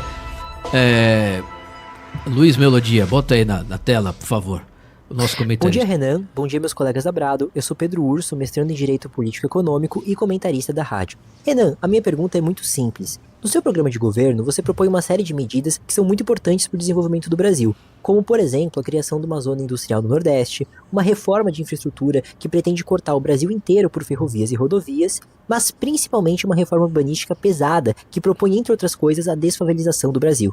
Ao mesmo tempo, você se apresenta como o Milei brasileiro. O Milei, de fato, tem uma série de méritos no ajuste fiscal da Argentina. Ele conseguiu controlar a dívida pública e a inflação no país. Entretanto, ele vem fazendo justamente o contrário de tudo isso que você acabou de citar. Ele, por exemplo, paralisou obras públicas, retirou investimentos do Estado em questões urbanísticas e vem desindustrializando a Argentina. Tem um porquê disso. Uma política de austeridade, que é contracionista, tende a retrair a capacidade de investimento do Estado e engessar o seu investimento público a longo prazo. Renan, você pretende fazer uma lógica de austeridade e buscar um superávit fiscal. Como você pretende conciliar isso com todas essas propostas que pretendem ampliar os gastos do Estado na base urbanística, na construção de ferrovias? Será que não corre o risco dos eleitores acabarem elegendo o senhor e você ficar 4 anos buscando um ajuste fiscal e ao final do mandato não entregar nenhuma das reformas que foram as mais importantes para a maior parte dos eleitores, como a reforma urbanística e a dessuavização? Enfim, essa é a minha dúvida, espero ajudar para o florescer do debate, e se você estiver no segundo turno, se o povo assim quiser, pretendo fazer uma nova pergunta, então, até lá. Ótima pergunta, e dá pra fazer no segundo turno, porque eu vou voltar aqui no Brado, tá? Pode fazer outras, não tem... É uma pergunta muito boa, porque é uma pergunta que pauta boa parte do debate econômico brasileiro, a ideia de austeridade não rimar com investimento. E, na verdade, para mim, a política de austeridade não é apenas uma questão moral, porque boa parte dos gastos são imorais que a gente tem por parte do Estado brasileiro, mas ela está vinculada à ideia de investimento. A gente pode pegar, por exemplo, a formação bruta de capital fixo. Não, é isso. Que é a formação de capital em infraestrutura, construção de coisas, estados, rodovias, habitação. O Brasil, da crise do petróleo dos anos 70 em diante, começou a diminuir a sua produção de capital bruto, né? Capital fixo. Vai caindo e vem a Constituição de 88, que ela aumenta muito os gastos, porque ela aumenta custeio, porque ela garante muitos dinheiros, muitos direitos, e gasta muitos dinheiros, vamos botar assim. Ela engessa a capacidade do Estado de investir. O Estado vai diminuindo o investimento. Por isso que a favelização, ela fica muito clara nos anos 90. A gente não consegue criar nenhuma resposta para isso. Por isso que a nossa infraestrutura de estrada, portos, ferrovias, ela vai morrendo dos anos 90 e diante. E ela vem morrendo até hoje. Então, eu só vou resolver a questão de investimento, diminuindo os gastos do Estado, aí diminuindo a relação dívida-PIB, e aí com base nisso, os juros caem. Os juros caem, não só o capital brasileiro se direciona para o investimento, mas o próprio Estado pode participar de políticas de investimento. Só que de nada adianta eu ter políticas de investimento com marcos regulatórios inseguros, para acontecer o que agora acontece com a VLT aqui. Você tem uma obra de 1 bi, vira uma obra de 5 bi, que vai virar uma obra de 6 bi, e a coisa vai aumentando. São Paulo tá lá inaugurando agora uma obra da Copa do Mundo. Não dá. Então você tem que ter... O problema do Brasil é sobrar dinheiro para investimento, ter marcos regulatórios claros, e aí o Estado, por isso que eu acho que é muito importante não ficar preso no discurso meramente liberal. Aí o Estado tem que entrar ajudando a imaginar um Brasil possível. O que é o Brasil possível? É um absurdo numa cidade ter favela. A gente naturalizou a ideia de favela, eu falo muito disso. Eu, como política de Estado, tenho que acabar com favela. País sério não tem favela. A China nem sequer deixou se favelizar com a urbanização dela, porque ela se preocupava com isso. A primeira coisa que o Lee Kuan Yew fez em em Singapura eu não posso ter favela. Ele destruiu as favelas. Ele fez criar os bairros. Tanto que o Maluf copiou o projeto de urbanização de São Paulo, chamava Projeto Singapura com o Maluf, porque ele imitava o que o Lee Kuan Yew fez em Singapura. Então, esse entendimento é um entendimento civilizacional. A ideia também de investimentos em infraestrutura de rodovia, estradas, isso também é muito óbvio e foi muito ajudado agora pelo marco do licenciamento ambiental que passou, graças a Deus. O licenciamento ambiental, somado, vamos dizer, a um seguro anticorrupção e regras muito claras para a entrega de obras, somado a uma agenda fiscalista, vai permitir que a gente tenha esses gastos. O que eu não vou fazer é o seguinte, é criar aumento de gastos de custeio. Eu vou fazer gastos de investimento. O investimento, ele se paga. Como? Através de aumento de PIB. O PIB, se eu tenho energia mais barata disponível, se eu tenho mais estradas, se eu tenho mais ferrovia, o que eu tenho? Eu tenho, na prática, um aumento da produtividade brasileira e aí o setor privado vai gerar mais PIB com crescimento e eu tenho mais arrecadação e a conta se paga. Só custeio não dá. Então, eu entendo a situação do Milei. A situação do Milei ele está pegando um país velho, triste, é uma economia que está deprimida até psicologicamente. O Brasil não, porque o Brasil ele é um país cheio de potencialidades que estão travadas por conta de políticas econômicas estúpidas. Se a gente destrava, a coisa começa a andar. A Argentina, Milei destrava, tem que começar tudo zero. A Argentina é um país altamente industrializado até os anos 50, 60. Eles perderam tudo. Tudo. A Argentina não tem mais nada. Eles conseguiram fazer política de terra arrasada. Você tem serviços em Buenos Aires e agro. Você não tem mais nada na Argentina. A Argentina virou um não país em termos econômicos. O Brasil não. Se eu destravo, começa a andar. Você tem um agro que tá pedindo... Sabe aquele jogador que tá pedindo bola? Me dá bola, eu quero crescer. A gente não deixa. Então, se a gente faz esse destravamento, a resposta, a meu ver, vai estar nesses termos. E aí eu vou conseguir entregar o que ele tá desafiando ali na pergunta. Entregar o que a gente imaginou fazer com o Brasil. Perfeito, são 10 horas e 18 minutos. Solta o áudio do povo aí, Luiz Melodia. alguns ouvintes aí da rádio, vamos lá. Matheus, cadê? O povo, vamos ao 7131800434, que o Riso tá dizendo que precisa almoçar. Pode ir até 1h da tarde. Bom dia, Timóteo, bom dia, Vanessa. E bom dia, nosso presidente aí, Renan Santos. Olha aí, os apoiadores. Bota o Renan na tela. Eu sei que tem várias perguntas e, na verdade, refletindo aqui sobre tal debate que o pessoal está jogando muito aí nas entrevistas, sobre a escala 6x1. Minha sugestão, aí você disse se é boa ou não, que o pessoal fala tanto, não, porque tem que ser escala 5x2, não sei o que, tudo bem. Que a escala seja 5x2, que eu acho justo que a pessoa tenha pelo menos 2 dias para descansar, mas que também acabe com a hora extra, acabe com a hora extra não, que volte a ter hora extra e que acabe com banco de horas, porque a maioria, eu acredito que 90% dos trabalhadores discordam do banco de horas, porque ao invés de virar hora extra, vira hora besta. Então, o que você acha aí dessa Valeu, meu querido, um abraço. A todos e vamos pra frente. Agora, gente, vamos acelerar na... Não, segura aí, calma. Segura, deixa ele responder essa aí, se você solta as outras. Tá, vou tentar ser rápido também na resposta. Essa é uma discussão que podia estar rolando em, sei lá, 1965. É uma discussão velha. Essa discussão, não, vai ter hora extra, esse modelo, assim, o mundo não segue há muito tempo esse modelo. Nos anos 80, isso aqui já era uma discussão velha. Você tendo uma discussão que você poderia fazer dentro, sei lá, de um Ford Maverick que acabou de sair de fábrica, entendeu? Ouvindo o Roberto Carlos tocando numa TV de tubo. O mundo mudou. A forma como as pessoas serão contratadas e a forma como as pessoas vão lidar com o trabalho já é completamente diferente. E as pessoas já estão sendo contratadas por outra modalidade, que é o MEI. O MEI não é que o cara é um empreendedor, gente. O MEI é um documento que o cara tem para ser contratado com mais segurança jurídica, criando suas escalas de trabalho de acordo com a demanda que o mercado pede. Isso já está acontecendo. Ninguém está sendo escravizado, ninguém que é MEI está sendo escravizado. Vendendo a sua própria força de trabalho, é tratando o homem como homem, e não como um agente do Estado, né? Um filhozinho do Estado. Exato. Nossa, você falou um bom ponto. O cara é como se fosse um slot de produção que o Estado tem. Aí você, não, ele agora é 6x1 ou 5x2. Não, ele determina. Claro. Ele tem que determinar de maneira autônoma. Isso é velho, né? Discussão velha. Até porque isso já acontece. A gente vê pessoas, por exemplo, que trabalham em uma empresa pela manhã e à noite fazem turno noturno em outra empresa. E é absurdo, porque essa pessoa praticamente não descansa, né? O Estado sabe disso porque é possível, mas se ele quiser comercializar a hora dele, trabalhar 12 horas para o empregador que ele já trabalha, aí esse empregador se ferra. Sim. Absurdo. É absurdo. E vou te falar, a real é o seguinte, como fazer as pessoas trabalharem mais tempo, trabalharem menos tempo, ou terem a decisão de fazer isso e ficarem mais com a família? É bem simples. A gente tem que aumentar a capacidade produtiva das pessoas. Ponto. E essa decisão cabe à pessoa. Se a pessoa quiser se sacrificar um pouco mais e trabalhar mais, é uma decisão dela. Agora, se as pessoas estão muito pobres, como é o caso do Brasil, as pessoas nas escalas que nós temos, da forma engessada como está, não vão ter condição de viver. A pessoa está trabalhando e ela não consegue hoje comer direito. O problema é um problema de geração de receita, geração de grana. A gente não está conseguindo gerar grana. Então essa é uma discussão de maluco. O Lula está metendo a gente num papo de doido. É um papo de maluco esse papo de escala 6x1.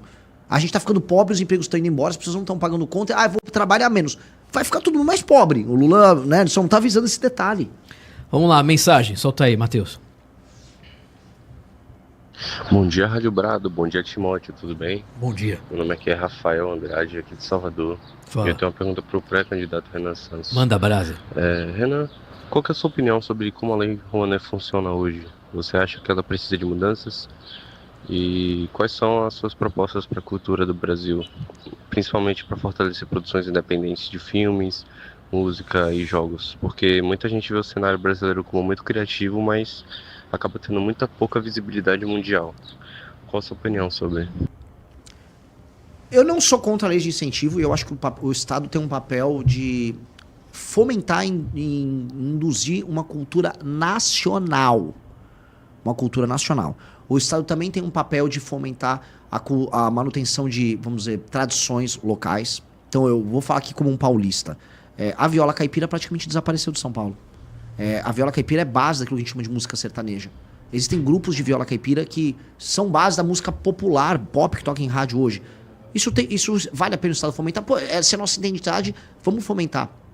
O que você não pode ter é uma captura dos instrumentos de financiamento por parte de grupos de pressão, como tem. A Lei Rouanet no Brasil hoje é determinada por lei, por captura, por grupos de pressão, que são eles que conseguem fazer as aprovações. E não é só a Lei Rouanet, você tem as leis estaduais. Não sei como é que aqui na Bahia, em São Paulo tem o PROAC. O PROAC, o Tarcísio deu para um grupo de esquerda, eles determinam... Aqui também tem, esqueci o nome, mesma merda. Que aí você pega o ICMS, você faz que é até mais fácil, porque o ICMS, ele não é um imposto de renda, ele é um imposto corrente, mês a mês. Aqui tem com esporte também. É muito forte o com esporte. Chama, acho que faz atleta. Faz atleta. Tem. E você entrega para grupos de pressão que determinam quem pode não pegar, pode pegar. Então, é uma malandragem. O que eu acho, nós temos que ser bem claros, regras muito objetivas para impedir a subjetividade para emitir um projeto X, Y. Esse projeto aqui o cara não gostou porque ele não tá falando do tema B ou C. Corta. Não pode. As regras têm que ser bem objetivas e simples. E do outro lado, aí sim, uma ideia de o que é a cultura nacional que o governo nosso quer criar. Qual é a nossa visão sobre a nossa própria história? Eu utilizaria muito, não só o Rouanet, mas leis de incentivo cultural, para a gente finalmente pactuar o que é a nossa história, o nosso presente e o nosso futuro. Por quê? Porque houve uma destruição da história do Brasil. Houve um país que foi construído de acordo com a cultura pop, sob a ideia de que os portugueses roubaram nosso ouro, que estamos aqui, portanto, perdidos aqui no meio de uma selva, nós nos odiamos. Acabaram com os índios, né, com a cultura indígena. E aí, logo, nós nos odiamos e o Brasil só começou a surgir porque houve uma galera que lutou contra a ditadura nos anos 60, por isso que todos os filmes são passados nos anos 60 e 70, e aí ele começou a se realizar quando o Lula chegou ao poder. Essa virou uma espécie de a origem cósmica do Brasil perante o universo. É isso. Pois bem, nós temos que reconstruir a nossa história. Nós temos que ter filmes, séries, games, e o Brasil tem que financiar isso, reconstruindo de maneira generosa a própria história. A gente sempre fala, você vai pegar o Domingos Jorge Velho versus o Zumbi, Bandeirante versus um quilombola. Pois bem, eu quero me apropriar dos dois. Eu quero o Zumbi pro Brasil e eu quero o Domingos Jorge Velho. Os dois são necessários, nós somos fundados nessa tensão. A Batalha dos Guararapes lá em Pernambuco. Por que não tem um game sobre a Batalha dos Guararapes? Aquelas coisas mais incríveis, um exército de índio, exército de escravo, todo mundo junto. A história é sensacional. Como é que a gente não tem game, não tem um filme? Então nós temos que reconstruir o nosso passado. As leis de incentivo têm que focar nisso. Para não ficar com essa subjetividade maluca que permite que a nossa história seja não recontada de maneira crítica. Ela é destruída e vilipendiada. E aí a gente vive num país em que todo mundo se considera um cachorro caramelo, né, um cara perdido no mundo, porque ele simplesmente não sabe o que ele é. Então, a leis de incentivo num primeiro governo nosso teriam muito apelo conosco na linha de reconstrução da identidade brasileira. São 10h26, vamos lá, mais uma mensagem. Só mais duas, viu, gente? Bom dia, Timóteo, tudo bem? Eu gostaria de saber a opinião de Renan Santos sobre o Andrei Castro, né? Ele fazia parte do MBL, hoje ele não faz mais parte, e a militância pede muito a volta dele. Oxe, beleza. Ele é um dos principais nomes que faz denúncias contra o Banco Master aqui na Bahia, né? E eu acho as opiniões dele bem coerentes com a do movimento. Valeu, meu querido. Então, assim, eu queria saber do Renan, o que ele acha aí do... Eu gosto do Andrei. Eu fico... Sei lá, eu falo, o Renan é um ditador no MBL e tal. O Andrei e o grupo local, eles têm as questões deles. Eu não vou interferir nessas questões deles. Por mim, tava todo mundo junto. Eu gosto das pessoas nossas. Eu não entro muito nisso. Eu prefiro não interferir nisso, por mais que eu acho que essas pessoas podiam somar. Eu acho que a galera, como um todo, na questão Sandro, houve uma briga interna aqui. Sabe, podiam ter resolvido entre si melhor. Mas, né, não vou interferir, infelizmente. Você já deu uma volta no carro, como é que é o carro aquático? Carro-barco. Pelo amor de Deus. Vou levar o Renan pra dar uma volta no carro-barco. Vamos lá, mensagem de voz. Bom dia a todos da Brado. Não, já foi isso aí, já foi. Vanessa. Isso aí já foi, a voz já... Tem mais? Cadê? Solta aí. Bom dia, meu presidente. Aqui quem fala é Felipe Brandão. Eu sou daqui de Salvador. E a minha pergunta é em relação ao capital humano de qualidade, tá? Eu sou editor de vídeos e eu trabalho para o exterior, de forma remota, ganhando em dólar. E aí eu queria saber qual é a sua opinião em relação a este tipo de trabalho. Você vê o copo meio cheio ou meio vazio? Você vê de forma positiva, no sentido de que é interessante a gente prestar esse serviço para fora e aí o pagamento do trabalho ser trazido para o Brasil, e fazendo assim, então, a economia, né, circular, vamos dizer assim, ou você vê isso de forma negativa, que é o capital humano de qualidade trabalhando para países de fora, ao invés de estar trabalhando aqui para construir as empresas, né, e o mercado aqui dentro do Brasil? Você vê isso de forma positiva ou negativa? E se você tem alguma política pública em relação a isso, ou até qual é a sua opinião em relação a isso? Obrigado. Pô, eu acho positivo. Isso aqui é até uma resposta pro cara que tava falando de 6x1, né? Exatamente. Olha o mundo como tá indo. O mundo tá indo pra isso. Você vai ter um cliente indiano. Eu tenho amigos e amigas que são programadores, que trabalham para estonianos, trabalham com russos. E aí eles recebem dólar muito bem e gastam aqui. Tem uma vida mais tranquila. É lógico. Se quiserem, exato. senão... E aí o que eu acho é o seguinte, já que ele perguntou de capital humano de qualidade, eu acho que gringos que fazem esse mesmo tipo de coisa tem que vir pra cá. Por isso que a ideia deles terem uma facilidade de trazer os criptoativos deles pra cá, pra eles aportarem as empresas deles aqui, tem que ser gigantesca. O que o Brasil tem que ser no século XXI? Ele tem que ser um polo gerador de tecnologia também? Sim. E um lugar que atrai o capital humano pelo lifestyle.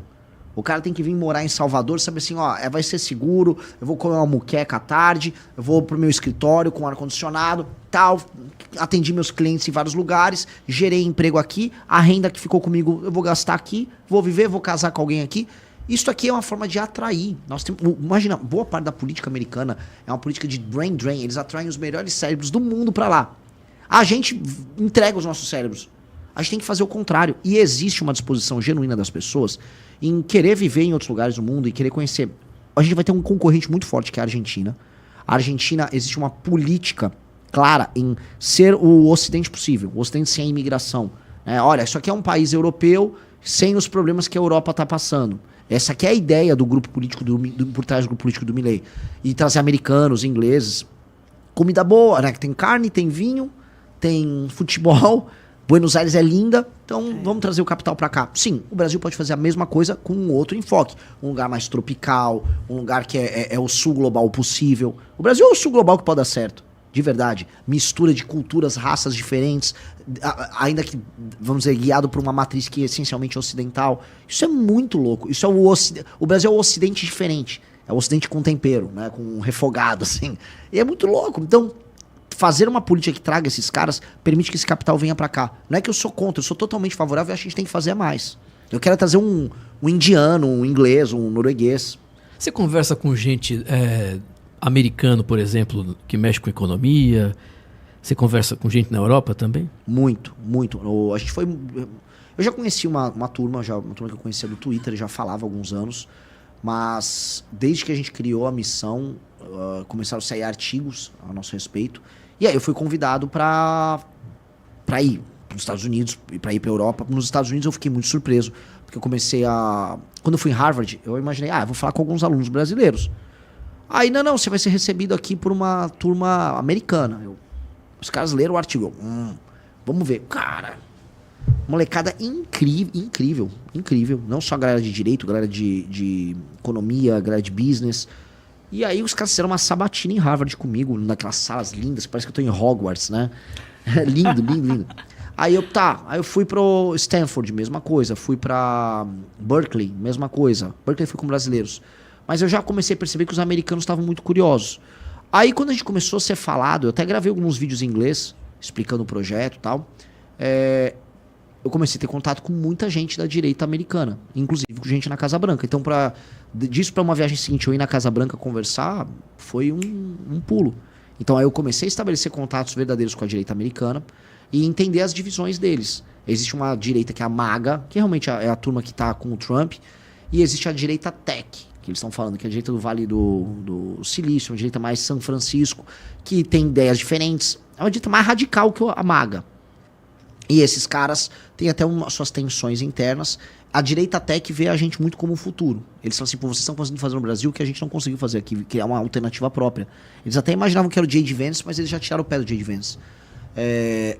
E na Europa, o fato de a gente ter conseguido montar o partido aqui e ter criado uma alternativa jovem, veloz e, vamos dizer, potente, nos países em que não houve essa possibilidade, maiormente vamos botar aí Península Ibérica, Itália, deu um susto, aí todo mundo quer conversar. Tanto que se eu não tivesse agora em pré-campanha, Eu tava indo lá, porque eu tenho um convite para ir em todos os lugares. E aí, de economistas, de gente de tecnologia e economista, nossa, a gente gabaritou, assim, tem muita gente boa querendo ajudar. São 10h33, mensagem de voz aí. Vanessa faz uma pergunta e eu vou encerrar o programa. Vamos lá.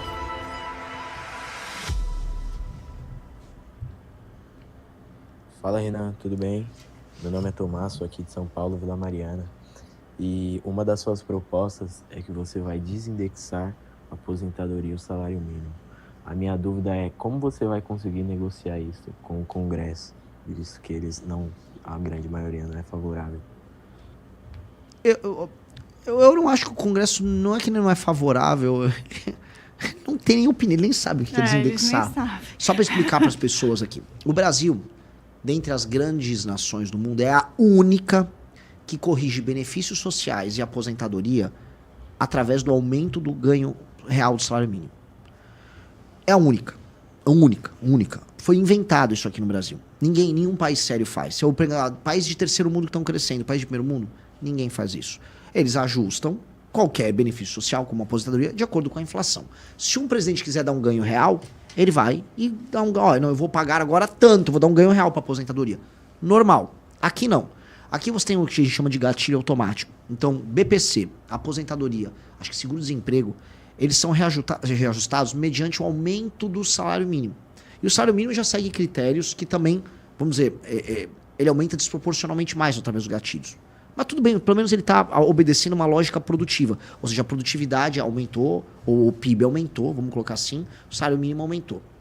Isso, todo ganho que você tem econômico com o aumento do salário mínimo, ele se torna um problema a partir do momento que você aumenta os seus gastos do outro lado. Porque você está fazendo que o ganho de produção do trabalhador seja o ganho de quem não está trabalhando.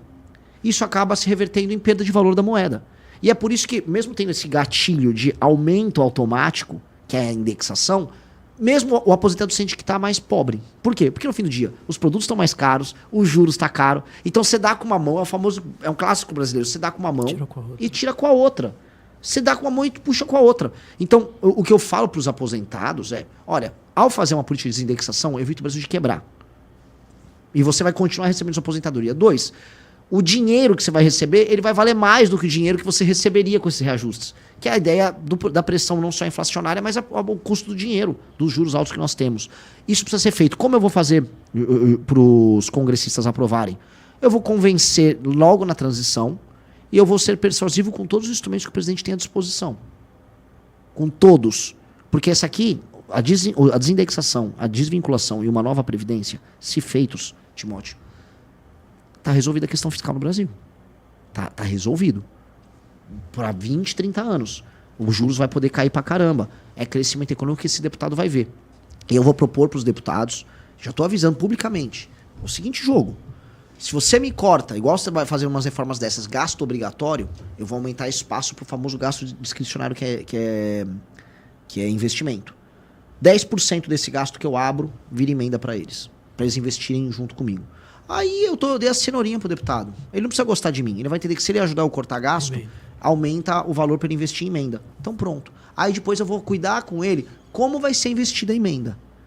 Que aí entra a lei de responsabilidade gerencial, que vai ser investida nas políticas nos municípios que melhorem de fato a vida das pessoas. Aí ele inaugura o esgoto que vai ser feito. Ele faz o diabo dele para se reeleger. Mas dito isso, ele vai sempre ter que entender que toda vez que tiver uma votação do orçamento, ele tem que cortar gasto obrigatório para aumentar investimento, porque ele tem politicamente algo a ganhar. É o que eu posso fazer no momento. E eu acho que é funcional. É claro, óbvio. Quem tem melhor proposta que essa agora, falando da realidade como pré-candidato, não tem, pô. Por isso que os caras não querem que você participe dos debates lá com o Flávio Bolsonaro. São 10h37. Ô Renan, em São Paulo vocês pretendem fazer quantos deputados federais, o Partido Missão? Assim, se eu tivesse... o Renan vai parar ali com 6%, 7%, tá? Eu posso jogar um número aleatório. Eu acho que eu não faço... Com o tamanho que eu tenho hoje, eu não faço só por São Paulo menos de 4 deputados federais. Eu não faço menos de 4. E jogando... Faz uma regra de 3. Se um presidente com voto de opinião, se eu tiver 7%, eu vou jogar pelo menos 30% em voto de legenda.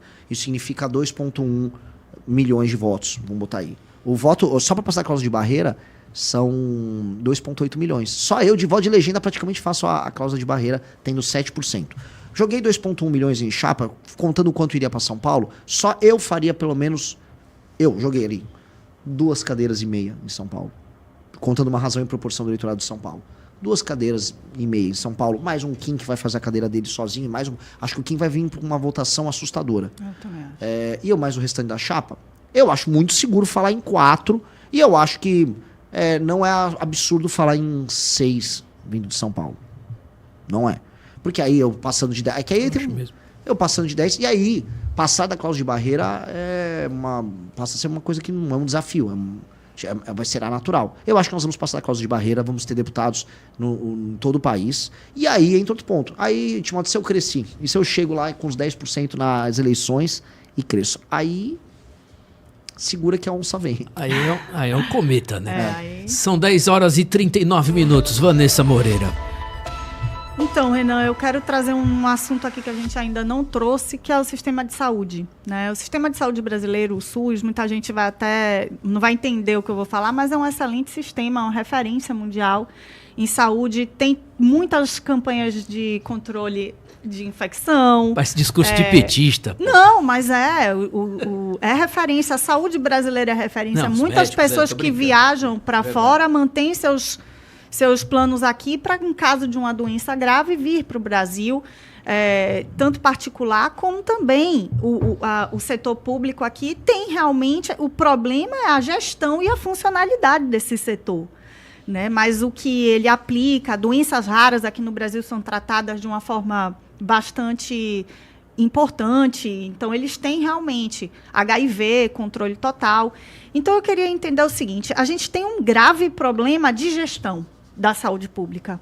Aqui na Bahia, por exemplo, trazendo o cenário que eu conheço, temos regiões que não tem simplesmente hospital. Não tem.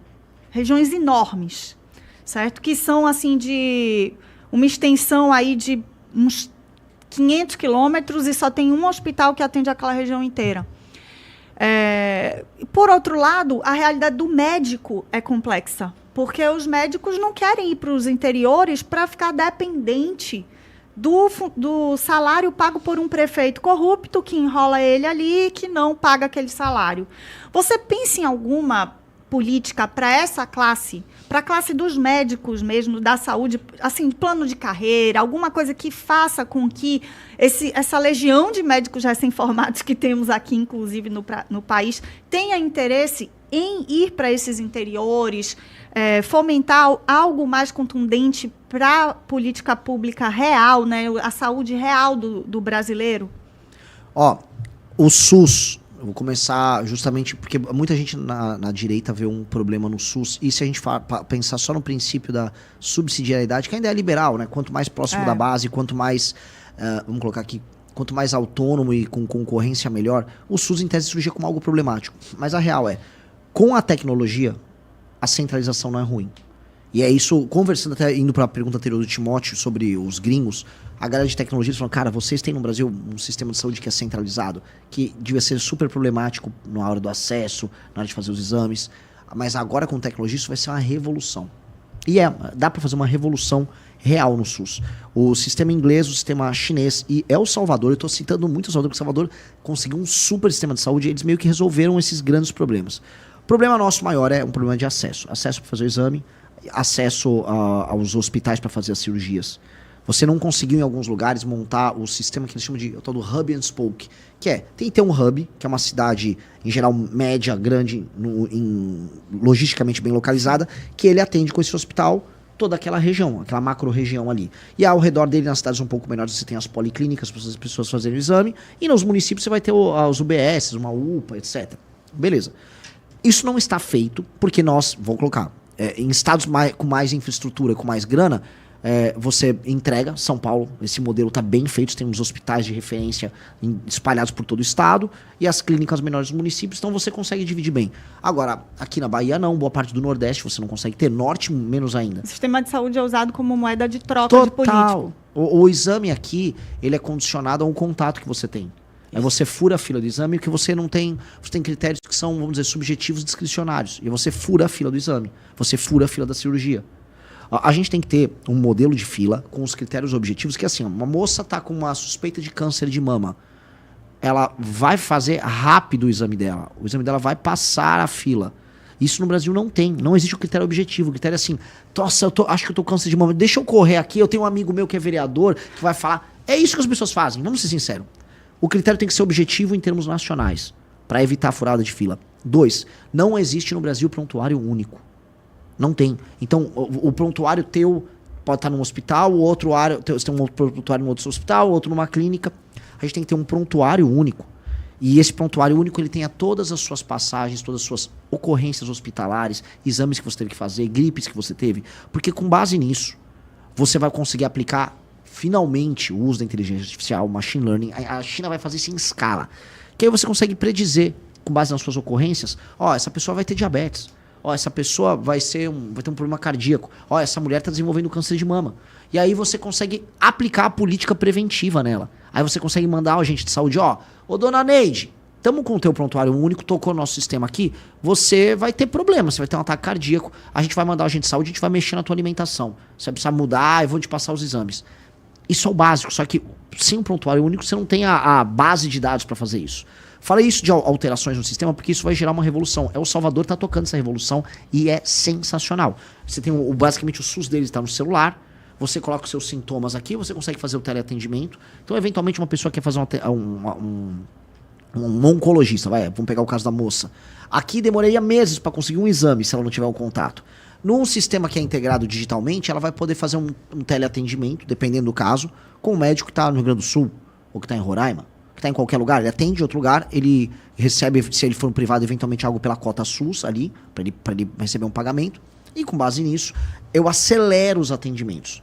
Outra coisa, o Bukele, nesse sistema dele, ele instalou totens com estoque de remédios que a pessoa já... vai naquele totem, já pega o QR Code, você bate ali, você retira agora esse remédio. Então você conseguiu ter pro atendimento básico, tanto o teleatendimento quanto para buscar um remédio, ele deixou tudo muito mais rápido. Isso deixou as filas menores, isso permitiu que aí os atendimentos mais complexos andassem. Indo para o plano de carreira dos médicos, naturalmente, quando você tem um plano de investimento para esses hospitais centrais e para as policlínicas, você vai poder montar os planos de carreiras para eles. Só que você não consegue fazer esses planejamentos hoje, porque não existe investimento e os critérios são subjetivos. Nisso, o governo federal vai ter que botar a mão no SUS e falar, esse aqui é o plano de investimento dos próximos 15 anos, esses aqui são os hospitais, esses aqui são as pessoas que serão contratadas, e aí você monta os concursos e os planos de carreira baseado nisso. O problema é que hoje é tão caótico que você não consegue desenhar o plano de carreira. Não sabe assim, vai ter o seu hospital em tal lugar, não sei, pode ser que eu faça em outra cidade, simplesmente porque o lobby do deputado foi para fazer em outra cidade. Os critérios não são objetivos. E os médicos, mesmo nas cidades pequenas, eles são contratados pela própria prefeitura. Exato. E isso é muito frágil na relação. Muito. E eu acho que os governos estaduais, especialmente na contratação de médicos mais especializados para os hospitais, aí sim, a gente está falando, vamos dizer, de contratos e planos de carreira de longo prazo que você precisa ter. E eles têm que ser, o governo estadual ele começa a incorrer em crime de responsabilidade se ele não cumprir em planos de investimento. Porque isso acontece muito. E a existência desses hospitais e a regionalização deles não pode ser dada justamente por interesses políticos. O político quer puxar aqui para a cidade que ele tem muito voto. Que é isso que os caras fazem. Às vezes não é logisticamente, vamos dizer, funcional. Eu sei que não é saúde que eu vou falar agora, mas é um exemplo. Lá no Rio Grande do Norte, era pro aeroporto ser num determinado lugar perto de Natal. Fizeram um outro só porque caía na fazenda de um deputado e aí o deputado ia ter uma restituição da grana. O hospital segue esses critérios. Tem brigas para receber o hospital na cidade porque o cara quer inaugurar. Aí você põe uma cidade que é logisticamente muito ruim para receber e não numa cidade que tem que ser o hub. A gente tem que fazer isso. É uma matéria basicamente de planejamento e de poder central. E o governo federal vai ter que atuar nisso. 10h47. Gente, preciso encerrar a entrevista. Renan, sensacional. Aplausos para você e parabéns pelo trabalho. E a gente fica muito feliz pela sua convicção e vontade de falar a verdade. Você não fala o que o povo quer ouvir. Você Exato. Fala o que acredita e está colhendo os frutos. Lentamente está colhendo os frutos. Parabéns, muito obrigado. Eu que agradeço. Novamente, uma baita oportunidade. Vocês sabem, eu sou fã de vocês. E um trabalho muito íntegro da parte de vocês. Conte conosco sempre. Vai fazer show aqui em Salvador, a Limão Rosa? Nessa não, na próxima viagem sim. Porque nessa aqui o irmão do Arthur não poderia, ele fez uma cirurgia. Aí então a gente teria show da Limão Rosa aqui. O irmão do Arthur é o que toca baixo? Toca baixo. É irmão dele? É irmão dele. Não parece, né? Bicho. Grande, forte íntegro. Não tem nada a ver com o irmão. Eu vou falar, ele é o oposto do Arthur mesmo. O Arthur é pequenininho, ele é grandão. É um homem casado, tem sua filha. Olha, tudo que eu sofro com o Arthur, eu recupero com o irmão dele. Um homem decente. Olha, falam que esse negócio do Renan de ser pré-candidato a presidente, na verdade, é só pra levantar a banda, né? Botar a banda em evidência nacional. É isso não, né? Mas a banda vai ajudar. A banda tá me ajudando. Eu tenho lá, eu coloquei no meu Spotify lá, o Limão Rosa. Aquela música é legal, pô. Não, tem, assim, modéstia à parte, sou um bom compositor. Vai sair o álbum agora. E... Você gosta muito do Bob Dylan, né? Pô, é meu ídolo, cara. Pô, na hora que eu ouvi, eu falei, rapaz, parece com Bob Dylan. O jeito que você canta, né? A voz falada. Eu achei ele o máximo. Eu adoro o Bob Dylan. Eu vi você falando dele numa entrevista, que o Bob Dylan tem a convicção dele, né? A esquerda tentou abraçar ele chutou os caras, os republicanos também, ele é sozinho, né? O Bob Dylan, pra galera entender, ele fez aquelas músicas que foram muito usadas pelo movimento dos direitos civis nos anos 60. Aí o Partido Democrata resolveu fazer um jantar pra premiar ele como um grande... Aí ele foi lá, xingou todo mundo e foi embora. Isso é maravilhoso. Johnny Cash fez isso também. É a cara deles. E aí você vai pros anos... Vira pros anos 80... Aí todo mundo falou assim, não, mas o Bob Dylan tem que agora se posicionar novamente para algum outro tema. E ele tinha acabado de soltar aquela música do Hurricane, também um caso de uma prisão injusta de um sujeito por racismo. Então a esquerda amando ele. O Bob Dylan, aí ele soltou um álbum que ele virou basicamente um pastor evangélico. Ele é judeu, ele vira um álbum pastor evangélico. O cara é muito brabo, o cara não se aceita ser tutelado. Tipo, vai por aqui porque é obrigação. Não vou aceitar. Eu acho... Essa é uma postura que, na verdade, deveria ser a postura do bom político. Não ser tutelado por movimentos ou tendências. Assim. Não, cara, fala o que você acha, seja autêntico. Eu acho que tem que ser assim. Parabéns, você está bastante autêntico. São 10h50. Muito obrigado mais uma vez, Renan Santos. Valeu, gente, produção. Muito obrigado pelo programa hoje. Vanessa Moreira, a gente volta amanhã às 8 com mais um Brado Jornal. Gente, muito obrigado. Viu quem mandou superchat? Quem mandou Pix? Pix não, né? Mandou... Você sabe Pix? Não. Você não tá dividindo, Timóteo. Não recebo Pix. O MBL fez o pagamento através da CIA, né? Brincadeira. Gente, muito obrigado. A gente volta amanhã às 8 com o Brado Jornal. Valeu, Vanessa. É isso aí. Muito obrigada a gente por acompanhar durante toda essa manhã. Amanhã a gente está de volta com mais um Brado Jornal. Fiquem com Deus. Começando o seu dia com as principais notícias, comentários, entrevistas e a sua participação. A partir de agora no Brado Jornal. A opinião dos nossos comentaristas não reflete necessariamente a opinião do Grupo Brado.